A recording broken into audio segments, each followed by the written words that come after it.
What is up, fellow bench warmers? It's a Sunday and welcome to another daily Fantasy Quickie.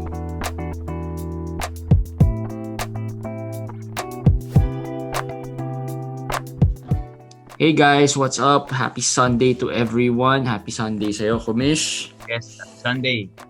Okay, so early recording tayo today para early release ng Quickie.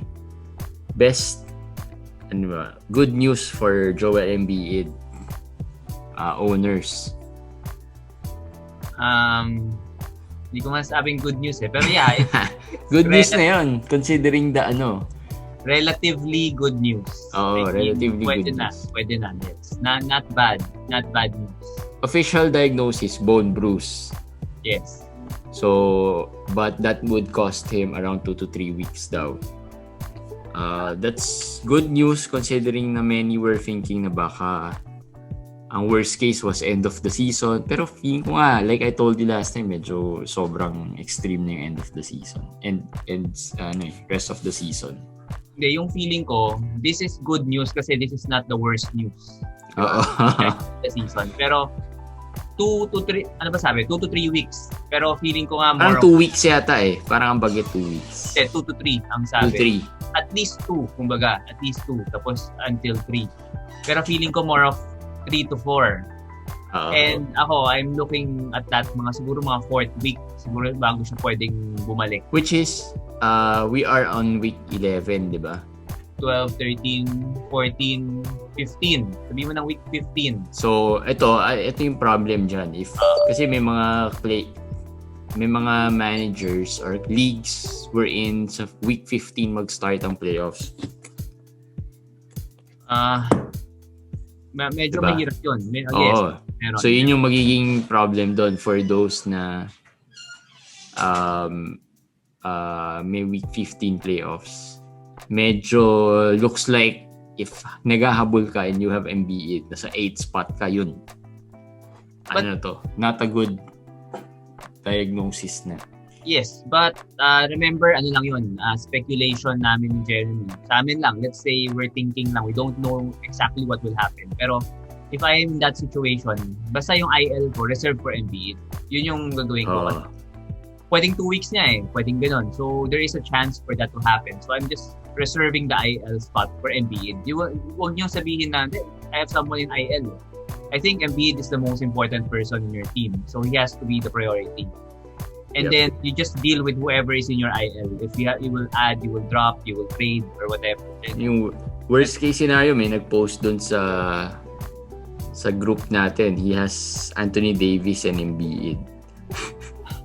Actually, so most likely, first pick niya, Anthony Davis. Tapos second pick Embiid or nakuha niya sa draft kasi second pick medyo malayo na yun kung or trade.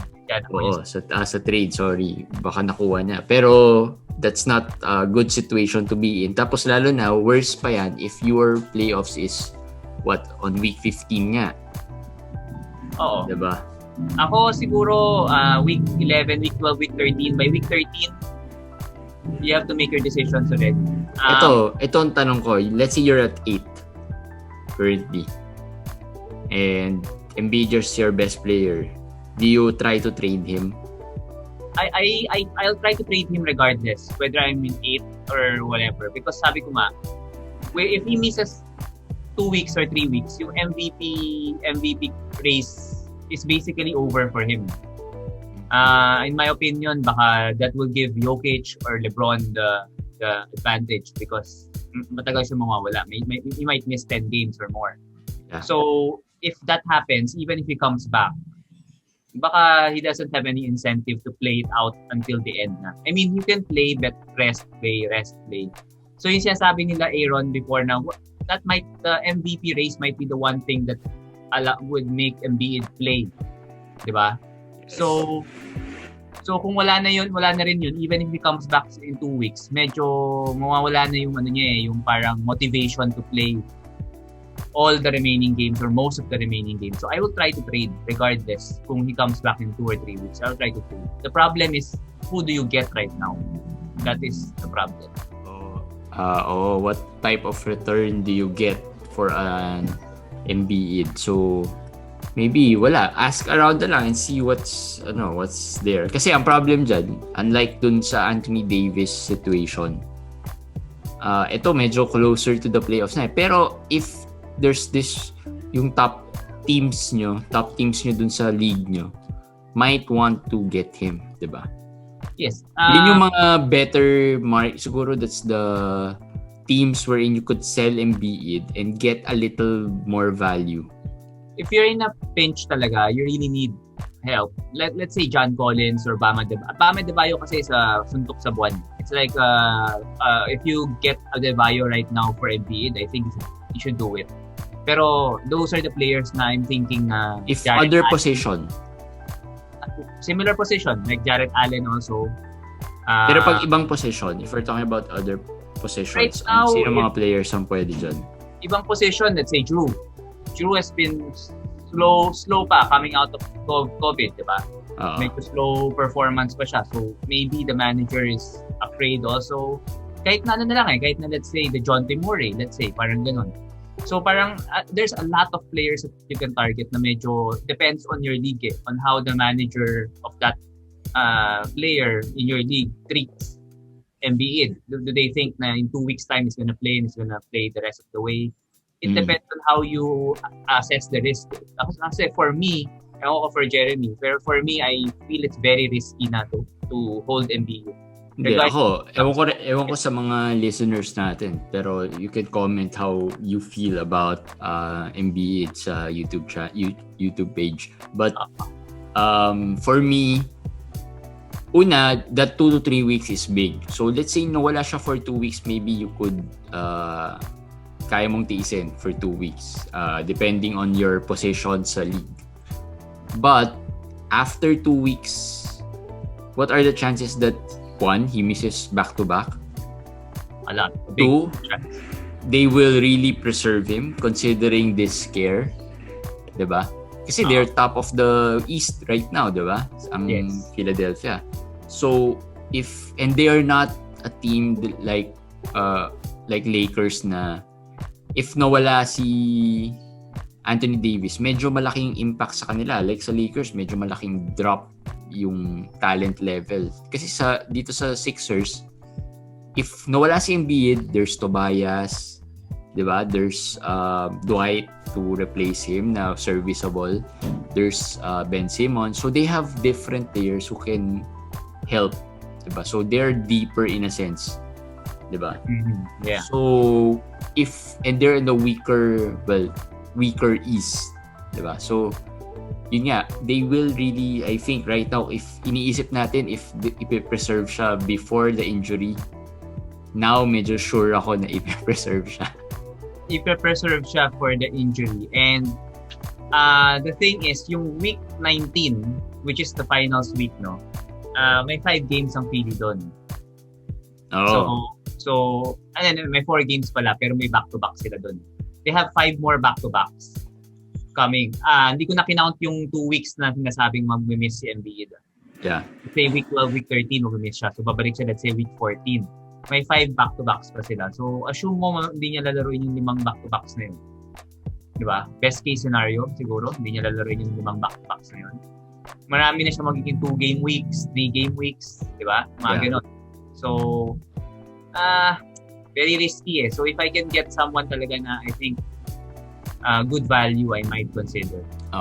Pero rin, 2 things siguro to consider when you try to trade Embiid. 1 is good value players. Second, that player should have a good schedule. Yes. Kasi kahit na nakakuha kang good value player tapos yung schedule pala nila, di ba? Like kunyari kinuha mo si Kawhi or si Paul George na medyo hindi maganda yung schedule, then wala rin, sayang din, di ba? So, try mo muna dun sa mga players with better schedule than the other players na wala masyadong schedule. Worst case scenario mo na pag wala talagang kumuha, then you can get sina Kawhi or maybe Paul George. Worst case scenario, kasi better than having. Actually, hindi ko na nga rin alam kung better yun. Kasi if Embiid would play 3 games, kung 3 games si Kawhi, parang Embiid na lang ako. Kung maglaro si Embiid. Ang problem is not healthy So, Let's wait for more updates. I mean, I'm always to the point naman na I own Embiid personally. And I'm still waiting. Nasa first ka yata kaya... nasa first ako. Nasa first ako. Pero... Pag nasa first ka, okay. You have Pinag-usapan natin, I think, if you are fighting for your playoff life, medyo malakis yung gut feel ko. If ako yun, I will try to shop Embiid na lang. Yes. Especially if I feel na hindi ko kaya to sustain this. But if you're, let's say, in the middle of the pack na parang nasa fourth ka na, third, fifth, ganyan, medyo safer ka ng konti, di ba? You can try to trade Embiid, pero parang hindi siya higher necessity. Pwede mo na tiisin eh. You have to assess your team. Actually, you really have to assess your team. Yun din, gano'n ka big deal. Kasi if you're gonna trade Embiid at this point, sinong ka-trade mo? Yung mga lower than you. And yung mga lower than you would probably get a lower valued player, diba? At saka ang difference niyan, kung nasa top ka, hindi ka desperate. Hindi ka desperate eh. Hindi ako nag-offer eh. I'm waiting for people. Baka meron dyan sabi, buy low ko si Embiid. Sige, buy low nyo. I mean, I'm waiting for your offer, diba? Ano bang buy low nyo? So parang hindi ka magmumukhang desperate. So medyo may ka na, sige, hindi ako yung kailangan ko i-trade. Sa sobrang lakas ng team ni Eric, kahit walang Embiid, tambak pa rin yung kalaban eh, kaya... hindi rin. Actually, dun sa league na yon, kaya lang ako hindi ganun ka... Roto ba? Hindi, head-to-head yan eh. Kaya ako hindi ganun ka nagmamadali i-trade. Kasi tinitingnan ko this week medyo lamang pa ako eh. Before na injure si Embiid. So I'm waiting for this week. Tingnan ko kung manalo ko this week, at least may buffer na naman ako ng isang week na naman, di ba? Yung iniisip ko eh. So next week, kung matalo ako, okay lang, nanalo naman ako this week eh. So ganun yung isip ko eh. Parang okay ba yun, week by week, day by day, tingnan ko na lang. Hindi ako masyadong nagmamadali. Kasi I am down OG Anunoby, I'm down Fred VanVleet, I'm down Evan Fournier, Terrence Ross, Embiid. Akin lahat yun. Ilong kalakas. Akin lahat down yun. Na lahat. Okay pa rin. Akin lahat yun. Akin lahat yung players na yun. So parang inaano ko na lang. Buti na lang, I also own DeJounte Murray, Tobias Harris, Sabonis, Jeremy Grant. Kasi akin mga yun eh. So may Tatum pa ako doon. So parang kahit pa grabe yung team na yan 12 team lang to eh. 12 team league. So okay. 12 team league to. So yun, that's probably the lowdown on how to handle the Joel Embiid case. Depende na lang yan talaga where you are and what the situation is. So it doesn't mean na sinabi namin you should trade for Embiid, trade mo agad. And of course, yung value that you would get, hopefully you get a good value pag nag-trade. Yeah. Don't sell him for a very low ball. Kasi 2 to 3 weeks, ano yan, good pa rin yan eh. Good value pa rin yan. Abot pa yung playoffs eh. As long as it's really 2 to 3 weeks. Sana. Hindi, kahit na worst case sabihin mo na worst case 4 weeks.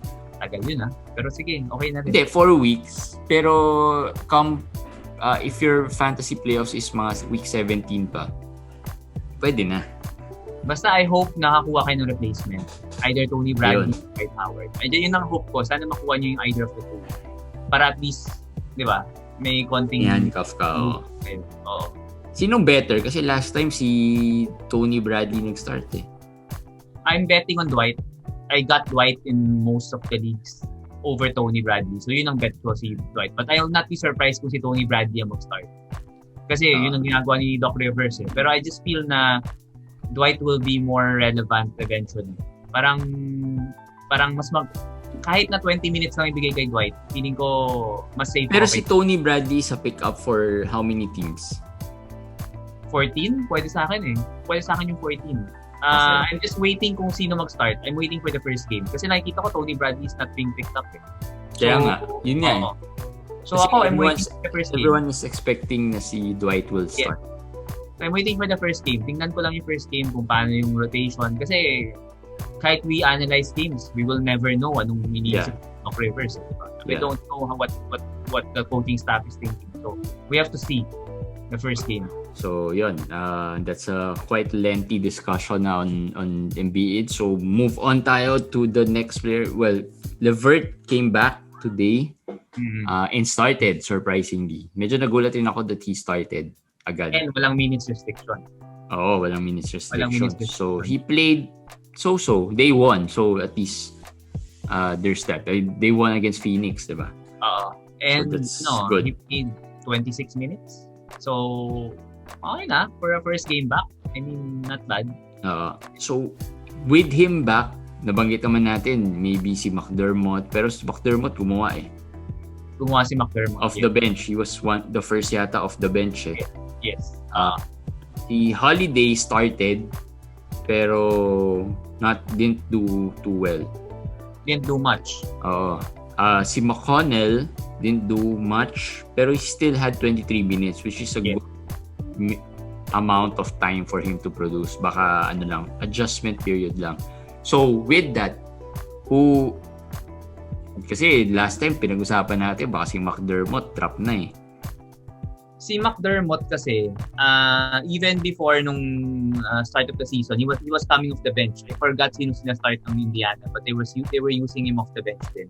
He has games like this. Today he had 22 points, 9 out of 13. Okay, he has good games like that. Pero ang difference kung nag-start siya at hindi is yung consistency lang. There would be games na wala. I mean, talagang bokya. 3 points, 5 points. But there will be games like this na he's gonna explode. So that's gonna be the difference lang siguro for McDermott. Is he rosterable? For me, sa mga deep leagues, okay pa. Indiana, very, very short rotation. Yun yung thing. Sabonis niya at 43 minutes today.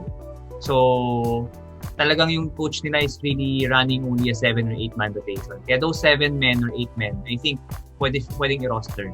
They would have upside pa.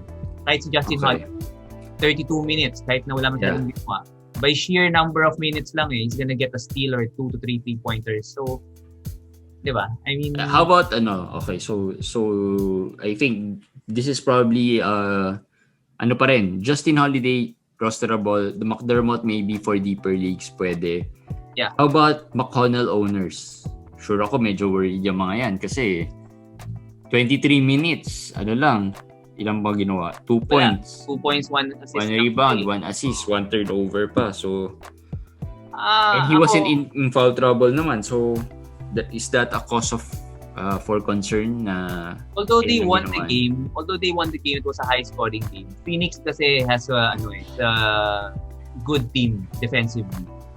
And I think si McConnell is also, syempre, new teammate, someone who's actually, if you watch the game, si Levert was bringing down the ball a lot of times din. So, nakangapa pa, kumbaga. He's trying to find the right chemistry with Levert. So, I'm not that worried yet.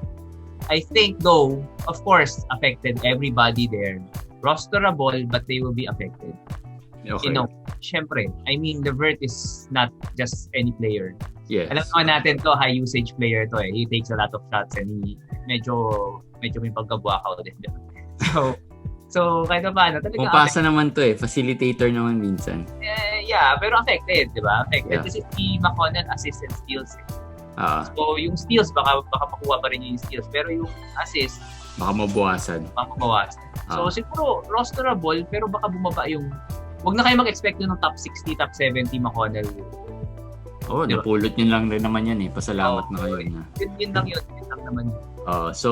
Pero of course, since we're in Indiana, pag-usapan natin Big Riser, Sabonis and Brogdon today finally. Medyo nag-slump ang Indiana boys for a few weeks. Sabonis had a triple-double and 4 steals. Yun, 1 block. And 1 block. So yung 4 steals talaga, magsha-shine yun dun sa stat line eh. And then si Brogdon did well as well, of course, in heavy minutes, 34 minutes. He had 25, 5, and 4 with 1 steal. Si Sabonis nakailang triple-double na. I mean, second na ba or third the past ilang games. And ang sabi ko nga, kahit na ganun siya before, he was not in the top 30, top 35 dahil sa steals and blocks. Wala siyang ganun eh. Wala siyang steals and blocks. So, big deal na the past 3 games, averaging 3 steals a game siya. Kasi nung start ng season, if you remember, yan ang nagulat yung mga tao, may steals na pala, may defensive stats na pala sa Sabonis. Di ba? Yun yung time na gano'n eh. So, if he can continue that, then yung ranking niya will really go high. We don't know ano ba talaga ang steals niya, yung start or yung middle na wala or may yung totoong yung totoong Sabonis. Pero si Brogdon, yeah, good. He's hot lately. Pero I think he gets a little bit affected by Levert. So, siguro okay pa rin. Top 35 naman. Top 30, top 35 pa rin si Brogdon. Pero wala na, hindi na babalik dun sa top before, yung top 10. Yun. So, big risers, of course. Sabonis naman and Brogdon, medyo safe naman talaga yan. I think right now, they just went back to that big riser spot before they were slumping. Other big risers, Russell Westbrook, stat line idol, FBW idol stat line of the day. Ikaw tanongin ko, sino mas gusto mo? Dalawa yan si Fox. Fox, yung isa. Sino ba mas gusto mo dyan? Init na Westbrook. Pareho ko silang hindi gusto, pero pag pipili ako, medyo gusto ko kasi si Westbrook kasi okay. Yung upside ni Westbrook on the counting stats better siguro than Fox. I mean, yung triple-double threat every night 40 points pa today, 40-point triple-double. Diba? And it looks like yun nga, yung tandem niya, although wala kasi si Beal today. Yeah. Totoo yun. Pero yung tandem niya with Beal, they're slowly getting it together They're slowly, playing well and the team is slowly playing well. So I think I'll go with Westbrook here. Westbrook kasi very divisive. Parang if we criticize Westbrook, a lot of people will say, but he wins me games He wins me weeks, mga ganyan. So it's hard to let's just go by the numbers, diba? It's outside of the top 200 right now. But the only reason that is because, yun nga, turnovers niya is really, really a lot. And then, free throws niya is 50-something% for a point guard. And field goal niya is 42-43%. Pero lately, he's been shooting in the 50% range sa field goal. So, yun ang crucial for me. Kasi kung at least free throw at turnover na lang wino-worry natin kay Westbrook. Pero ewan ko napapansin ko naman yung turnover rate ni Westbrook this year is not as bad as previous years. Pero medyo mataas. Medyo mataas pa rin.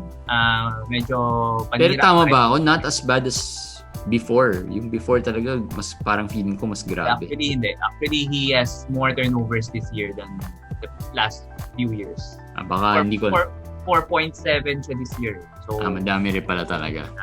Hindi, ang tama ka na hindi siya kasing taas ng mga prime years niya sa OKC. Yung mga 2015. Kasi yung mga quadruple-double siya on the turnovers. Yung mga time na yun, yung mga 6 turnovers sa game siya nun mga 5 or 6 turnovers. Ngayon, nasa 4 something na lang siya. So okay naman yun. Pero one of the highest pa rin siya sa NBA. So, malaking factor pa rin yun. Pero ako okay na ako sa turnovers Sige na. I mean, syempre, sa'yo yung bola di ba? Ano magagawa natin? Hindi. You take the good with the bad. Siguro yung yung field goal. If he can at least maintain that to the 48-49%. Pero ikaw, would you Westbrook ka rin ba? Fox ako. Okay. Fox ako. Kasi si Fox, yun nga, ang nagawa ni Fox this year is the turnover rate na baba niya. And yung ni Fox ngayon, yung field goal niya lately has been improving. Okay, so easier siguro si Fox to partner with, to build a team with. Yeah. Westbrook kasi certain build lang talaga that can make Westbrook work. Like yung mga malalakas lang sa counting stats, yung mga magagandang kasama niyan si Westbrook. Kailangan talaga elite kayo sa counting stats. Mga kasama niya, mga Simmons, Giannis, yan mga ganyan. Ipanalo niyo talaga yung 5 stats na yun. So yun talaga yung type of build that would fit Westbrook mostly. Diba? Pero nakakatakot lang kasi nag-advise tayo na COVID season dapat efficient. So yun nga. Huwag lang kayo malasin. Well, tingnan, depende na yan. I'm sure naman marami namang managers know the weaknesses of players like Westbrook, Giannis, and if you've been playing this game long enough, you know ano yung dapat na kasama niyan Alright, another big riser, Will Barton. Low-end big riser, I guess, from Denver. Been playing well. Ano ba to? Add na ba? Hindi naman na-drop si Will Barton pero for some leagues at one point medyo na-frustrate rin yung mga owners. Medyo mababa ownership ni Will Barton Kasi pero off the bench si Will Barton Ngayon hindi na. Starter na. Hindi, wait. Sino ba nag-start today? Si Millsap, Jokic. Si Monte Morris pala wala. Wala si Monte Morris. Wala pala si Monte Morris. So, do you think they'll keep this starting lineup moving forward? Yes, I think so. This should be the starting lineup going forward. So, Millsap, balik na starting lineup. Balik na power forward. Kasi injured si Monte He was out today. Pero I think Monte will come off the bench. Sa palagay ko lang. Okay. They will keep this pero hindi ko alam pag bumalik si Gary Harris. Okay. What will happen. So that's the last person na hindi pa nakabalik, si Gary Harris. Pero as long as Barton is this hot, he should be rostered. Should be added. So, yun. Sawi Players, move muna tayo sa Sawi Players. Josh Jackson, Bruce Brown, Jeff Green, medyo affected na slowly. Si Josh Jackson, medyo nabanggit na natin. Actually, nag-decline na talaga yung laro ni Josh Jackson since yung hot streak niya nung early in the season. Bruce Brown naman, you won't really expect na masustain niya yung past few games niya. I has 2 bad games na. Tapos, napanood ko yung game kanina sa Claxton, getting better minutes pa sa kanya I mean, maganda yung ni Claxton kanina, maganda yung game. Tapos naisip ko, babalik pa si Blake up. Darating pa si Blake Griffin. So wala na talaga. I mean, ba't ko titiisin yung mga downtime ni Bruce Brown? Parang move on na lang ako. And Jeff Green, of Jeff course. Green din. Affected din yan. Nerlens. Sana slump lang. Past few games medyo off Di ba? Hawak niyo ba si Nerlens? Meron ako Nerlens. Pero napapansin ko, yun nga, I mean, I don't expect him to score, pero kung pati rebound sometimes gets affected, and parang hindi mo siya nafe-feel at all. Kahit sa box score na lang, not in the game itself, kahit sa box score, hindi nafe-feel yung presence niya. Disappointed lang in a way kasi per minute stud to dati pero he has not had a steal for the past few games. Diba? Dati, always automatic kahit 10. He had 24 minutes today. He had just had 1 block pero 8 rebounds. Yun lang yung siguro yung good part. Pero he just had... Pero sobrang low end. Hindi yan na in-expect nyo. Pero tambak din yung game. So, ito sa blowout game. So, baka that... Well, sana that would have... Pero hindi pa naman drop to si Noel. Wala ka Hindi naman. Disappointed. Do you think you'd pick Noel over the other centers that are medyo mainit ngayon? Sino? Mga Barton, mga Stewart, 2 steals, 3 blocks today. Noel pa rin ako ngayon. Noel pa rin. Kasi I tend to go with track record. Okay. Dun pa rin ako. Plus, I think Noel, kanwari, yung 8 rebounds, may 2 blocks, ganyan. Siguro yan din naman ang best case ni Stewart at this point, diba? Mm-hmm. Parang ganyan din. At least kay Noel, alam ko, kahit umalik si Mitch Robinson, ganyan pa rin yung stats niya. So, whether 30 minutes, 20 minutes, 15 minutes, medyo yan pa rin ang stats ni Noel. So, doon ako sa mas safe si Noel. Okay, so Noel and Jamal Murray. Ito, medyo nag-slump na si Jamal Murray. Last game, he had 1 of 14 today ba? 4 of 13. 4 of 13? 13. So, 5 of 27. Kung mananalo pa kayo sa field goal this week with that. Pero ang napansin ko nga kay Murray, dahil bumalik na yung mga players na injured, medyo more of sige mas lang. Passive ng konti. Hindi ko masyadong pipilitin kasi may mga injuries din si Jamal Murray. Kaya nga I was recommending si Will Barton because they're looking for Will Barton right now, scoring-wise. Mm-hmm. Kasi MPJ, they're really looking for them. Siguro, parang sila naman to get them going. So, yun, Jamal Murray. Hindi naman drop yan. Huwag niya i-drop si Jamal Murray. Masawi lang. Pag-aagawan yan. Alright, waiver wire. Medyo nabanggit na rin natin to. Moses Brown. Anong level to pick up Moses Brown? 14? 14. He's must pick up na. Yes. Ito, tinanong ko kay Com. Moses Brown, kasi mga centers ngayon mainit. Another waiver pickup natin si Isaiah Stewart. If you need a center, Moses Brown, pero isang slot lang meron mo. Brown, Stewart, or Patton? Ako, Stewart, Brown, and then Patton. So, huli pa si Patton. Huli ako kay Patton kasi mas... Parang yung Stewart kasi mas sustainable eh. Si Stewart kasi kahit na hindi nga nagpapahinga si Plumlee, I mean, may value na siya eh. Tsaka diba? Parang there's no way to go but up si Stewart. Oh. Kasi, ito na yung role talaga niya eh. Wala namang injured sa front court ng Detroit. Tama. Diba? Parang kahit na wala ng injury, may value na si Stewart eh. So you can already add him, you can already use him, and he's not gonna hurt you. Si Moses Brown, I like him because we know Horford might get traded. Pero don't be deceived, yung game today, it was a blowout, so baka nakatulong yun to increase yung stat niya. Oo, but the fact is they started Roby at the power forward position. Si Poku nag-start. Started at small forward. So in a way, na-played big. So, nakakuha ng minutes si Moses Brown. Nakakuha siya ng minutes off the bench. Main big man nila off the bench si Moses Brown. So, I like that. Kasi that means na they're really, really going to use him at least 20 minutes, 25 minutes. So, yung stats niya ngayon though, mga 7 rebounds, 8 rebounds, 6 points, mga ganun. Yun ang ma-expect niyo sa kanya, siguro. Until ma-trade si Horford. Diba? Okay. So, yun. Stewart, Stewart, Brown, and Patton. Pinili ko si Patton dahil kahit paano babalik si Wood. Gusto ko muna makita kung kaya ba nila mag-play together. Kung hindi, he's not gonna get enough minutes in my opinion.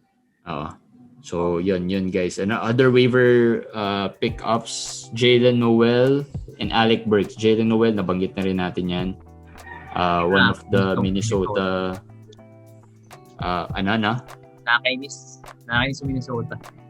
Medyo magulo yung Minnesota right now.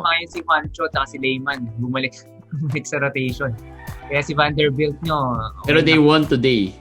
Yeah, they won today. So good news yun for cat owners. Kasi they lost. They lost. Ay, talo pa rin ba sila? The last game pala yun. Yeah, they won. The last game pa rin. Naisip ko, huli na pala. The last game pala, they won. Pero today si Cat gumawa. So, at least there's that for Cat owners. Alec Burks. Peyton's injured again. Yun nga eh. Isa pa yun. Derrick Rose, COVID. Hindi ko na rin alam anong gagawin. Kaka-pick up ko lang, tapos injured na naman. Si Austin Rivers may paternity leave. Si Emmanuel Quickly played today pero groin issue. So, should I drop Elfrid Payton? Game time decision siya today eh. So, hindi clear sa akin kung masakit yung mga ganyang injuries. Pinick up ko tapos isang game lang naglaro tapos injured na naman. I mean, if there's a good replacement, di naman mataas upside ni Payton eh. Yung mga centers na yan, available yan. Yeah. I will. Ako. I can drop Payton for those centers. Kasi meron kayong medyo high upside na papalit. Okay lang sa akin. Sige, tignan natin. Alright, that's it for the usual natin trade analysis of the day. Ito, bigla ko nahanap. Pinag-usapan natin Embiid. May nakita ako dun sa NBA Fantasy League PH na group. Embiid for Kawhi and Kyle Anderson. Straight up? Ganon? Hindi, Kawhi and Kyle Anderson for Embiid. Yeah. Oh. Sino ka dun? Kawhi side. Kawhi side. Okay. Yes, I know Clippers have a bad schedule to playoffs, pero at least... Yeah, sabi ko na maybe that's the type of offer that pwede na rin. Oo. Hindi pwede na rin. Pwede yun. Okay yun. Okay yung deal na yun. Kawhi yun So... Oo nga. Plus Kyle Anderson, Kyle Anderson baka... Yun na nagulat ako. Bakit may plus Kyle Anderson? Pag straight up, okay na rin. Ako straight up, okay na ako dun. Kasi feeling ko dahil nga... Hindi, I think na-offer yun. Kaya may ganun. Kaya na-offer yun before na-injure. Pero tinanong ko na rin right now. So that type of trade right now, good yun for someone who has Embiid na papamigay nila. That's don't think about it. Accept that. Okay. So, I mean, kung makakuha ka pa ng first rounder ngayon for Embiid, take it. okay. So, sige, yun na lang muna kasi we've had a very lengthy discussion earlier. So, medyo ayaw natin pahabain masyado since it's a Sunday and para medyo tamang haba lang. We'll do the other trade analysis for other quickies na lang. Alright? So, yun. That's it for our daily Fantasy Quickie. Reminder lang, weekly episode is up. Up na rin siya sa YouTube. May nagtanong kahapon kung kailan siya lalabas sa YouTube. So, naka-post na rin sa YouTube yung weekly episode with Mo Twister about trading and mid-season checkpoint. Ano yung mga awards and some moves lang that we talked about. Yung mga ginawa naming moves over the first half of the season. So, you can check that out. Alright? We'll see you again tomorrow, guys. Bye.